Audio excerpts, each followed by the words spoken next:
આપણે દલિત અને ટ્રાઇબલ જેટલું સહન નથી કર્યું. મુસ્લિમોના 4-4.5% તો પડેલા છે. હાલત તમે જુઓ.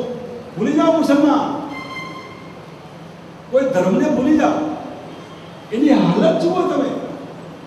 ખાવા નથી, રહેવા ઘર નથી, પહેરવા કપડાં નથી, ભીખ માંગવાની ક્ષમતા નથી. દયા આવે આપણને, આપણે માણસ હોઈએ તો.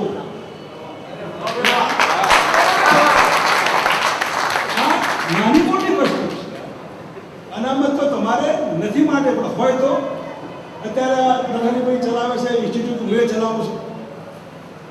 ફાર્મસી ખાલી છે, જો એન્જિનિયરિંગ ખાલી છે.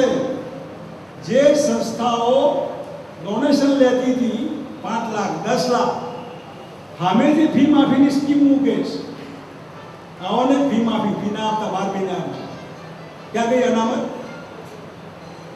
આ એટલો વ્યાપ વધી ગયો. આવતીકાલે મેડિકલનું આવું થવાનું છે. વાર લાગશે 2 વર્ષ.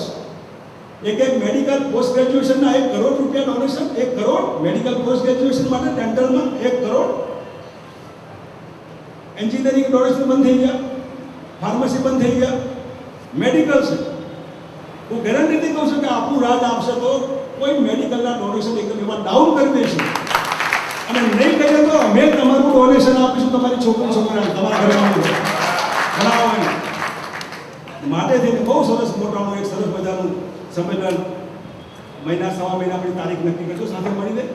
હું ભાઈ જસવંતને બધાને આભાર માનું છું. સરસ મજાનું બનાવ્યું અને કોઈ ફોર્માલિટી કર્યા વગર હું માન્ય પ્રમુખ શ્રી હજુરભાઈને વિનંતી કરીશ કે આપણને પોતાની વાત કહે, પછી તમે